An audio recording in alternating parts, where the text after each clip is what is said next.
चरण शुरू हो रहा है। पिछले 1.5-2 महीने के अंदर पूरा देश एक तरह से बंद था। कोरोना की महामारी की वजह से पूरे विश्व के अंदर इस टाइम संकट छाया हुआ है। पिछले 1.5-2 महीने में आप लोगों ने खूब तपस्या की है। आप लोगों ने काफ़ी कठिनाई का सामना किया है और आपकी ये तपस्या विफल नहीं होगी। मुझे पूरा यकीन है कि कोरोना की महामारी से हम सब लोग मिलके इसका सामना कर रहे हैं और इस पे हम लोग जीत हासिल करेंगे। दिल्ली के अंदर अभी तक 10,054 केस टोटल हुए हैं। जैसा मैं अक्सर कहता रहा हूँ कि केसेस तो ज़्यादा हैं, लेकिन लोग बीमार पड़ रहे हैं और ठीक होके घर जा रहे हैं। 4,485 लोग ठीक हो गए हैं, यानी कि 45% लोग ठीक हो गए। 160 लोगों की मौत हो गई कोरोना की वजह से।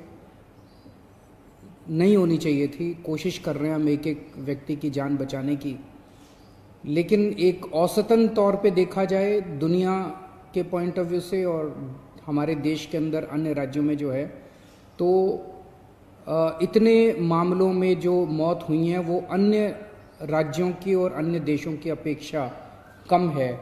लेकिन हम कोशिश करते हैं एक एक व्यक्ति की जान बचाने की। अब कोरोना अगले 1-2 महीने में तो ख़त्म नहीं होने वाला। जब तक इसकी वैक्सीन नहीं आएगी तब तक ख़त्म नहीं होने वाला।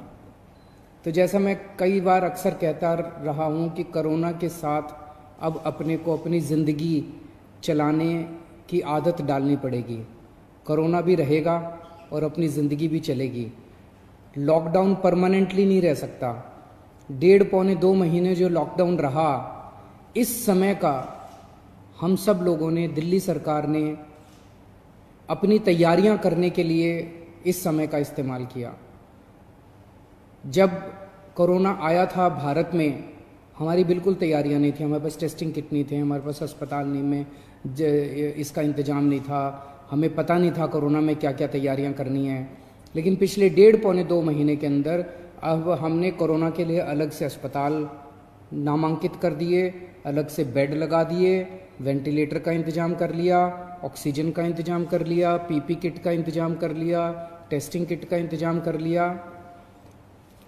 अब हमें अपनी अर्थव्यवस्था को धीरे धीरे खोलने की दिशा में बढ़ना है। एकदम से भी नहीं खोल सकते। अब धीरे धीरे हमें खोलने की दिशा में बढ़ना है। कल केंद्र सरकार ने इस बारे में कुछ गाइडलाइंस जारी की हैं।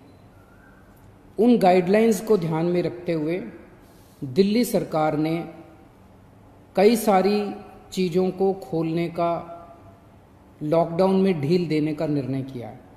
पहली चीज़ कि लॉकडाउन 31 मई तक जारी रहेगा, ऐसा केंद्र सरकार का आदेश है। लेकिन इस लॉकडाउन में कई सारी ढील दी जाएंगी। पहले मैं आपको ये बता दूं कि क्या क्या अलाउ नहीं होगा दिल्ली के अंदर। मेट्रो नहीं चलेगी। सारे school, college, coaching institute, training institute सब बंद रहेंगे। सारे होटल बंद रहेंगे। सारे cinema hall, shopping mall, gymnasium, swimming pool, entertainment park, theatre, bar, auditoriums, assembly halls, ये सब बंद रहेंगे। Social, political, sports, entertainment, academic, cultural, religious या किसी भी तरह की बड़ी गैदरिंग्स ये नहीं हो पाएंगी, ये अलाउड नहीं होंगी। कोई भी धार्मिक स्थान या रिलीजियस प्लेस या प्लेसेस ऑफ वर्शिप बंद रहेंगे। कोई भी रिलीजियस गैदरिंग अलाउड नहीं होगी। बार्बर, स्पा और सैलून ये अभी फिलहाल बंद रहेंगे।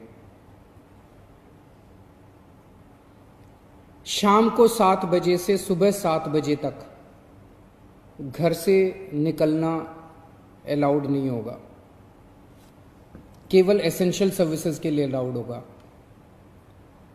65 साल से ऊपर की उम्र के लोग, 10 साल से छोटे बच्चे, प्रेग्नेंट महिलाएं और जिन लोगों को दूसरी बीमारियां हैं जैसे डायबिटीज़, दिल की बीमारी, ऐसे लोग का घर से निकलना वर्जित होगा, क्योंकि इन लोगों के लिए कोरोना जानलेवा साबित होता है। रेस्टोरेंट्स को खुलना अलाउ होगा, लेकिन वहां बैठ के खाना अलाउड नहीं होगा, केवल रेस्टोरेंट्स में होम डिलीवरी अलाउ होगी। स्पोर्ट्स कॉम्प्लेक्स और स्टेडियम ये खोल दिए जाएंगे, लेकिन यहां किसी भी मैच के दौरान दर्शक अलाउड नहीं होंगे।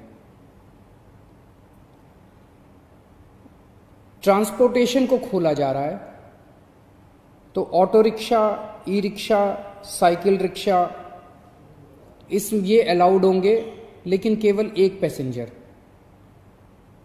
टैक्सी, कैब्स ये अलाउड होंगे, लेकिन केवल 2 पैसेंजर्स।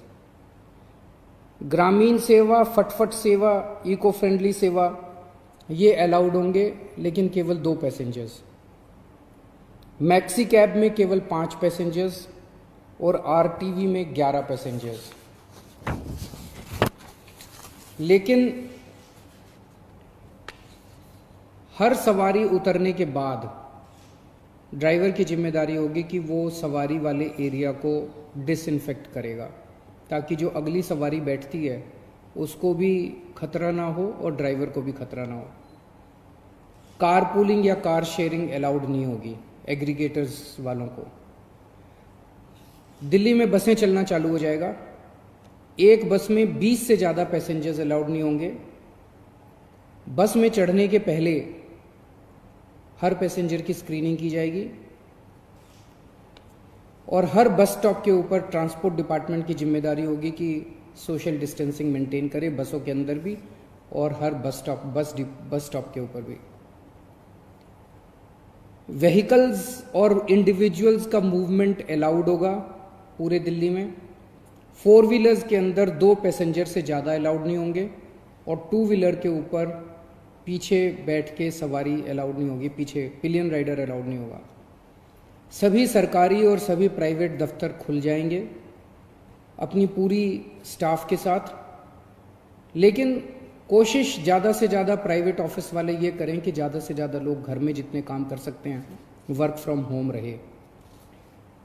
सभी मार्केट्स खुल जाएंगे, लेकिन जो मार्केट्स और मार्केट कॉम्प्लेक्सेस हैं वहाँ पे दुकानें ऑड इवन के हिसाब से काम करेंगी। आधी दुकानें एक दिन खुलेंगी, आधी दुकानें दूसरे दिन खुलेंगी, लेकिन जो एसेंशियल आइटम्स की दुकानें हैं वो रोज खुलेंगी।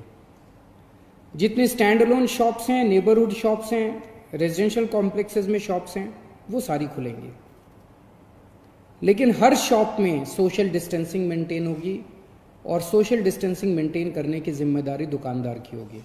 अगर किसी दुकान के ऊपर सोशल डिस्टेंसिंग मेंटेन नहीं हो रही तो दुकान बंद कर दी जाएगी। जितने इंडस्ट्री है सारी इंडस्ट्री खोली जाएगी, लेकिन इनके टाइमिंग्स को थोड़ा सा स्टैगर कर दिया गया है भीड़ को रोकने के लिए। कंस्ट्रक्शन एक्टिविटीज शुरू की जा रही हैं, लेकिन कंस्ट्रक्शन एक्टिविटीज में केवल दिल्ली में रहने वाले जो वर्कर्स हैं वही अलाउड होंगे। अभी ट्रांस बॉर्डर वर्कर्स अभी लाना, बाहर से वर्कर्स को अभी लाके वो अलाउड नहीं होगा। शादी के लिए केवल 50 गेस्ट्स अलाउड होंगे और उसमें सोशल डिस्टेंसिंग मेंटेन की जाएगी। फ्यूनरल के लिए केवल 20 लोग अलाउड होंगे और उसमें सोशल डिस्टेंसिंग मेंटेन की जाएगी। कंटेनमेंट जोन्स के अंदर किसी भी किस्म की कोई एक्टिविटी अलाउड नहीं होगी एसेंशियल सर्विसेज को छोड़ के। इंटरस्टेट पिछले कुछ दिनों में देखा गया कि बॉर्डर के ऊपर नर्सेज को, डॉक्टर्स को रोक दिया गया। केंद्र सरकार ने भी ये आदेश दिए हैं कि बॉर्डर के ऊपर डॉक्टर्स को, मेडिकल प्रोफेशनल्स को, नर्सेज को, पैरामेडिकल स्टाफ को, सैनिटेशन पे काम करने वालों को, एम्बुलेंस को, इनको बिना रोक टोक के अलाउ किया जाएगा। और बॉर्डर के ऊपर इंटरस्टेट मूवमेंट के लिए गुड्स और कार्गो के ट्रक्स जो हैं, चाहे वो खाली ट्रक हों चाहे सामान से भरे हुए हों, उनको सबको अलाउ किया जाएगा। और सबसे ज़रूरी है कि मास्क पहन के निकलना अनिवार्य है, सबको मास्क पहने रहना ज़रूरी है और सोशल डिस्टेंसिंग हर जगह मेंटेन करना ज़रूरी है। और बार बार जितनी बार हो सके आप अपने हाथ अच्छे से सैनिटाइज़र से या साबुन से धोते रहिए। अपना ख्याल रखिए, अपने परिवार का ख्याल रखिए। बड़ा कठिन समय है, लेकिन मुझे पूरी उम्मीद है जिस तरह से आपने पिछले 2 महीने में तपस्या की है, आपकी तपस्या ये बेकार नहीं जाएगी और हम सब लोग मिलके कोरोना से जीत पाने में कामयाब होंगे।